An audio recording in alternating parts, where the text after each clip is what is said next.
Last week, Democracy Now!'s Juan Gonzalez and I visited Wayne Barrett, considered the preeminent journalist on Donald Trump. He's been tracking Trump for decades. His 1991 biography of Donald Trump was just republished as an e-book with the title Trump, the Greatest Show on Earth, The Deals, The Downfall, The Reinvention. On Thursday, we aired part 1 of the interview. Today, we bring you part 2 for the hour. We visited Wayne Barrett at his home.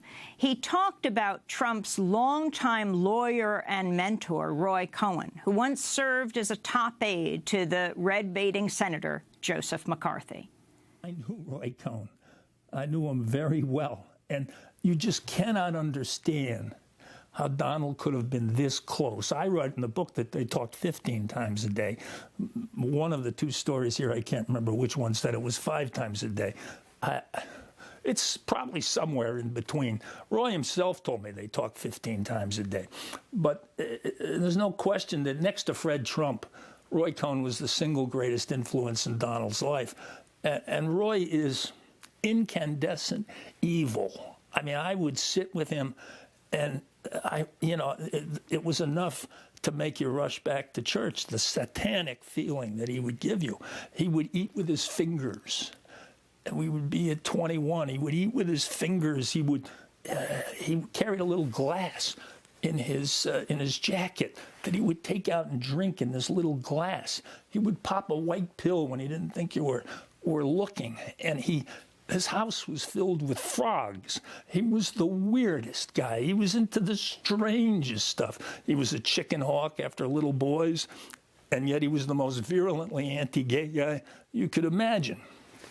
And so that was Donald's mentor and constant sidekick, who represented all 5 of the organized crime families in the city of New York. For young people who don't know Roy Cohn's background back to McCarthy, can you explain who he is and what it meant for Donald Trump to learn at his knee?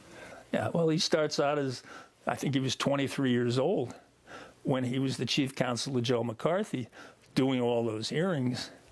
He was extremely wired into the Reagan White House. He helped make Donald Trump's sister, Marianne, a federal judge in 1983.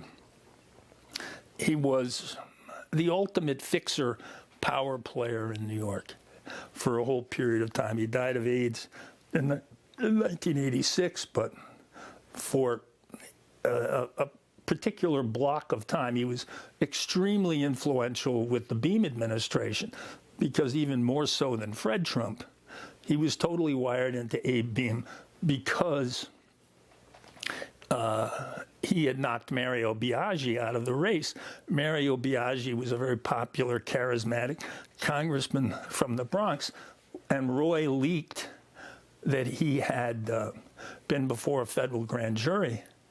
And initially, Biaggi denied it, and ultimately it was established that he had been, and that's why he couldn't run. And that was Roy getting Biaggi out of the race for Beam.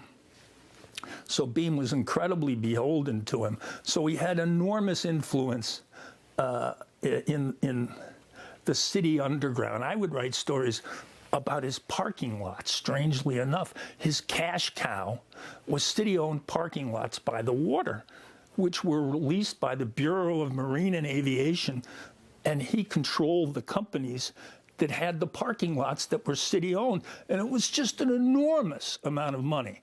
He never paid any taxes. He pretended to have no income. He had an incredible cash empire.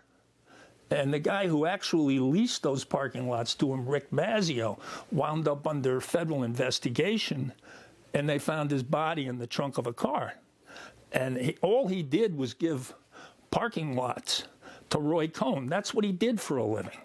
And so you just look at as I said, he was the middleman between Donald and all these mob guys. You asked about the apartments at Trump Tower. John Cody gets an apartment at Trump Tower. John Cody is a Gambino crime family associate who I had lunch with while I was doing the book. I had lunch with him at Windows on the World. And on top of the World Trade Center. Yes, and it must have been under under federal surveillance because 2 weeks after the lunch, they busted him for trying to kill the guy, Bobby Sasso, who had taken over Local 282, which was his union that was the concrete delivery men. They delivered all the concrete to all the sites in New York, totally mob-controlled. And so they busted him for trying to kill the guy. He had already been in jail. He goes back to jail. Well, he denied it was a mistress, but he certainly told me that they were very close. Verena Hickson, I talk about her in the book. She got not only an apartment in Trump Tower, it's the only apartment with a pool. It's right underneath Donald's apartment, right? And all of it built for John Cody because Trump Tower is a total concrete structure. It was the first concrete structure like that built in New York. So John Cody had complete control over this. So he gets this apartment. He actually invested in the apartment himself, as I established in the book. And Verena Hickson is there, who I met with a few times. She used to meet me in Central Park.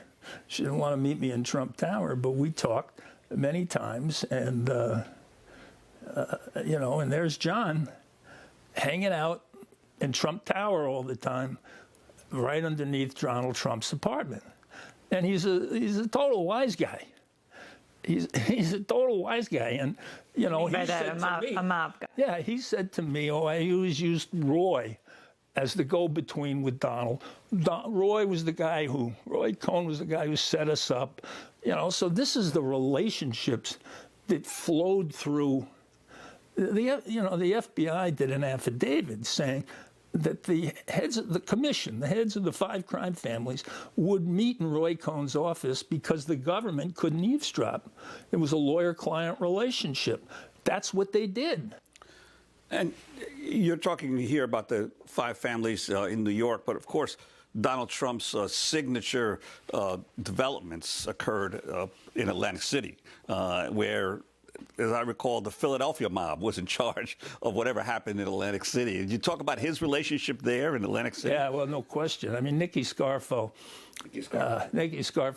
that's the bloodiest crime family in the history of the United States.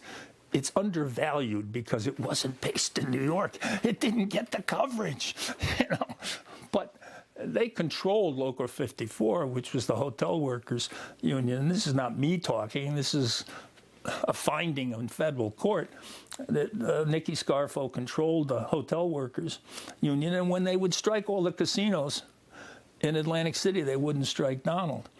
When he first goes down there into Atlantic City to acquire his first parcels, he buys them at a premium, overpays from underbosses of the Nicky Scarfo crime family.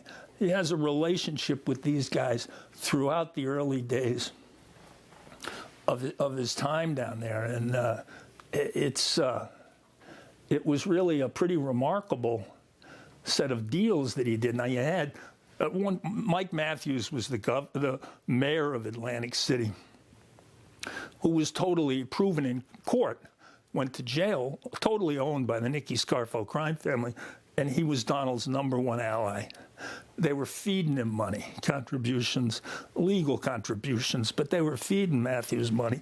And that's just one part of this intricate relationship that gave birth to Donald's casino empire in Atlantic City. Can you talk about this casino empire and what it meant? You actually, unlike most people in this country, got to see Donald Trump's tax records? Yeah, I did. How did you get to? Well, they were part of the record of the Casino Control Commission in the 70s. He would have to submit his tax returns for the first casino that he did down there, at least, Trump Plaza. I mean, one of the great ironies is that his second casino, Trump Castle, was actually built by the Hiltons.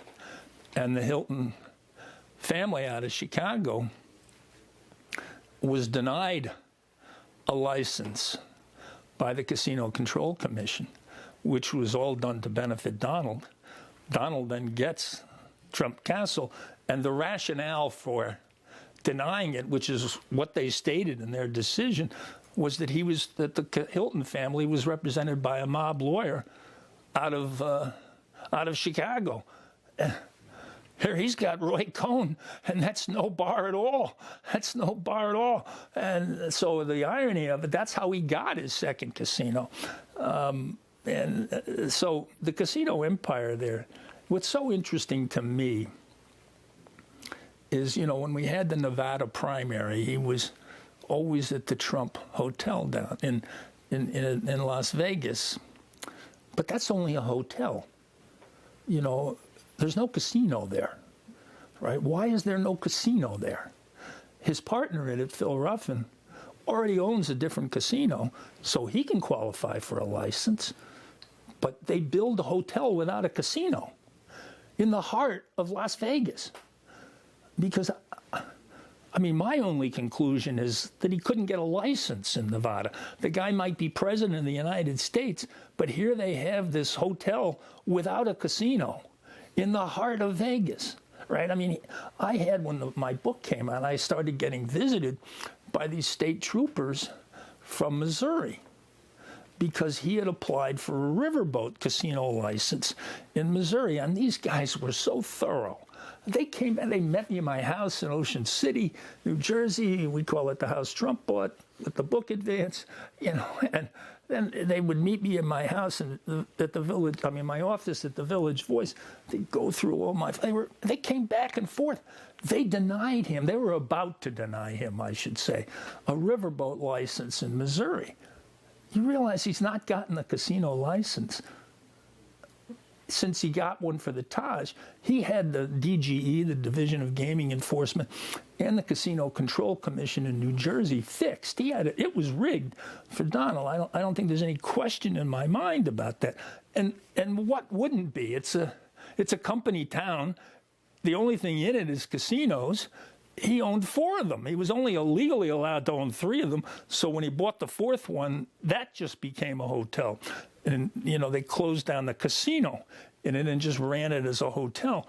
But to me, there's no other explanation that I can find as to why he does not have a casino in his hotel in Las Vegas, other than he couldn't go through the licensing procedure. He was given in 2004 some kind of a clearance by the casino regulators there of suitability. But that's just a preliminary step. If you're actually going to get a license, you've got to go through an intensive background. And he withdrew before he was going to be denied in Missouri, and he's never applied for a license in Nevada, where he has a giant hotel. It's kind of ironic to me that a guy who wants to be president of the United States is afraid to go through a gaming commission licensing procedure.